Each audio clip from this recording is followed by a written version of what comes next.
नमस्कार दोस्तों, आज हम जीवों में जनन भाग 4 लेके आए हैं। कक्षा 12 की क्लास, जो परीक्षा की दृष्टि से बहुत इम्पॉर्टेंट है। उसमें हम कई बुकों से लेकर के कलेक्शन करके आपको एक नोट्स के रूप में प्रोवाइड करवाते हैं और उसका अध्ययन बहुत गहराई से करते हैं। तो दोस्तों, आज हम भाग 4 जीवों में जनन अध्ययन करेंगे, जिसमें से युग्मक और युग्मक स्थानांतरण के बारे में विस्तार से जानेंगे। युग्मक जनन, गैमेटोजेनेसिस, ये अगुणित लैंगिक कोशिकाओं अथवा युग्मकों के निर्माण एवं विभेदन की प्रक्रिया युग्मक जनन कहलाती है। अर्थात इसमें लैंगिक कोशिकाओं जो हैप्लॉइड जीव हैं या एक लिंगी जीव हैं, उनके अगुणित लैंगिक कोशिकाओं के युग्मकों के निर्माण एवं विभेदन की प्रक्रिया युग्मक जनन कहलाती है। या डिफरेंटिएशन की जो प्रक्रिया है वो युग्मक जनन कहलाती है। इसमें पहला पॉइंट है, लैंगिक जनन करने वाले निम्न श्रेणी के जीवों में शैवाल युग्मक संरचनात्मक एवं कार्यात्मक रूप से समान होते हैं। ठीक है दोस्तों, जैसा कि पहले पॉइंट में लिखा है कि लैंगिक जनन करने वाले निम्न श्रेणी के जीवों में जैसे शैवाल युग्मक संरचनात्मक और क्रियात्मक रूप से समान होते हैं। इन्हें हम क्या कहते हैं? समयुग्मजी कहा जाता है। ठीक है, इसमें है एग्जाम्पल के तौर पे यूलोथ्रिक्स और स्पाइरोगाइरा। युग्मक का दूसरा पॉइंट है, अधिकतर जीव जो लैंगिक प्रजनन द्वारा गुणित होते हैं, उनमें दो प्रकार के बाह्य रूपों में अंतर वाले युग्मक पाए जाते हैं। इन बाह्य रूप वाले युग्मकों को विषम युग्मक कहा जाता है। ठीक है, जो लैंगिक प्रजनन करते हैं उनमें दो प्रकार के अंतर वाले युग्मक पाए जाते हैं। इन युग्मकों को हम विषम युग्मक कहते हैं। जैसे म्यूकस और मनुष्य में भी दो प्रकार के युग्मक पाए जाते हैं, एक एक्स और दूसरा वाई। और मादा में पाए जाते हैं एक्स और एक्स। ये दो प्रकार के बाह्य रूप वाले अंतर वाले युग्मक हैं। इन युग्मकों को ही विषम युग्मक कहते हैं। इसमें एग्जाम्पल में म्यूकस, एक भूरी शैवाल और मनुष्य है। नेक्स्ट में हम देखते हैं कुछ प्राणियों के मियोसाइट्स द्विगुणित हैप्लॉइड, डिप्लॉइड या अगुणित युग्मक हैप्लॉइड जो निम्न प्रकार से हैं। प्राणियों के नाम हैं मनुष्य या मानव। इसको डिप्लॉइड जो होते हैं वो गुणसूत्र 46 होते हैं और हैप्लॉइड में 23 होते हैं। मक्खी का 12 और 6। चूहा में डिप्लॉइड होते हैं 42 और हैप्लॉइड होते हैं 21। कुत्ता में 78 और 39। इसी प्रकार बिल्ली में 38 और 19। फलमक्खी में 8 और 4। सेब में 34 और 17। धान में 24 और 12। मक्का में 20 और 10। आलू में डिप्लॉइड की संख्या है 48 और हैप्लॉइड की संख्या है 24। तितली में डिप्लॉइड की संख्या है 380 और हैप्लॉइड की संख्या है 190। ये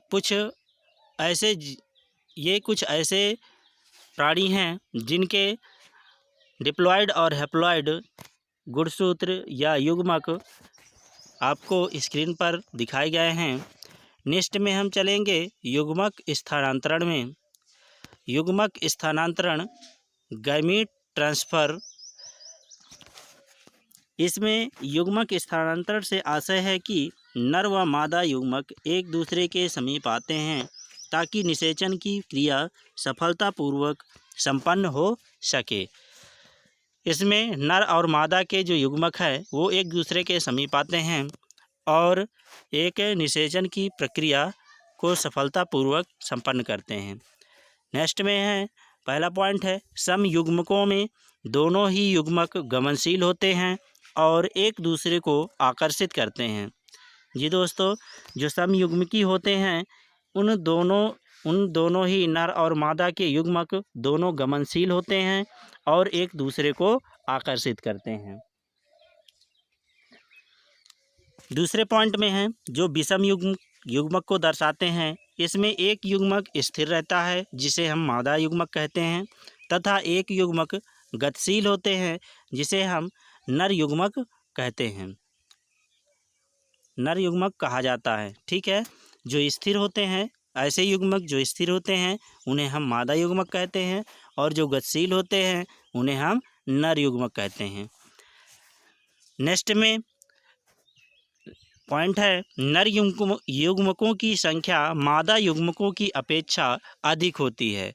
अर्थात कहने का आशय ये है कि नर युग्मकों की जो संख्या है वो मादा युग्मकों की अपेक्षा अधिक होती है। यदि मादा युग्मक का एक अंडाशय है उसके लिए नर युग्मक के 100 से 400 के आसपास नर युग्मक होते हैं। नेक्स्ट में आते हैं हम परागण। परागण एक ऐसी प्रक्रिया है जो पौधों के पुष्पों को निषेचित करती है। इसमें जैसा कि स्क्रीन पे दिख रहा है कि जब पुष्प के परागकण मादा जननांग वर्तिकाग्र पर गिरते हैं तो इस प्रक्रिया को परागण कहते हैं। ठीक दोस्तों, परागण में होता क्या है कि जैसे ये चित्र के माध्यम से हम बता रहे हैं, ऊपर यहाँ ये वर्तिकाग्र भाग है और ये वर्तिका है और ये अंडाशय है।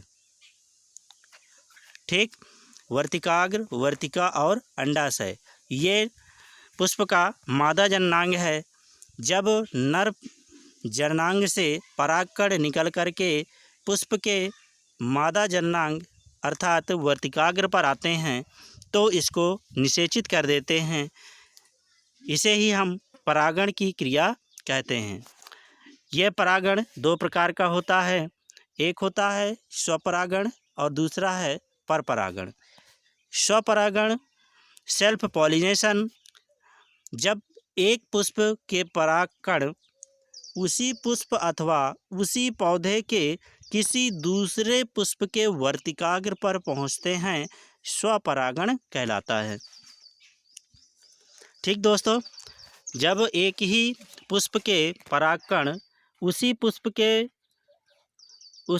के या उसी पौधे के किसी दूसरे पुष्प के वर्तिकाग्र तक जब परागकण पहुंचते हैं उसे हम स्वपरागण कहते हैं। जैसे एग्जाम्पल में है मटर और गेहूँ। नेक्स्ट में है परपरागण, बाई पॉलिनेशन या किसी के द्वारा होने वाला परागण। परपरागण में द्विलिंगी व एकलिंगी दोनों पुष्पों में होता है। जो परपरागण की क्रिया है वो द्विलिंगी और एकलिंगी दोनों प्रकार के पुष्पों में होता है। जब एक पुष्प के परागकण दूसरे पुष्प के वर्तिकाग्र तक वायु, जल या कीटों की सहायता से ले जाए जाते हैं तो यह प्रक्रिया परपरागण कहलाती है। ठीक, जब परागकण किसी माध्यम से किसी के वर्तिकाग्र तक पहुंचते हैं, किसी दूसरे पुष्प के वर्तिकाग्र तक पहुंचते हैं तो यह क्रिया परपरागण कहलाती है। नेक्स्ट में दोस्तों नोट टाइप में लिखा गया है कि लैंगिक जनन में निषेचन हेतु युग्मकों का सफलतापूर्वक स्थानांतरण तथा युग्मकों का साथ साथ आना अनिवार्य होता है। अर्थात कहने का आशय ये है कि जब कोई पुष्प निषेचित होता है तो उसके निषेचन हेतु युग्मकों का सफलतापूर्वक स्थानांतरण होना चाहिए और साथ साथ युग्मकों के साथ जो है युग्मक या परागकण का आना अनिवार्य होता है। ठीक दोस्तों, आज की क्लास में सिर्फ इतना ही। नेक्स्ट में हम आगे चलेंगे और जो लोग मेरे वीडियो को पहली बार देख रहे हैं मेरे चैनल को सब्सक्राइब करिए, दोस्तों में शेयर करिए और लाइक करिए। धन्यवाद।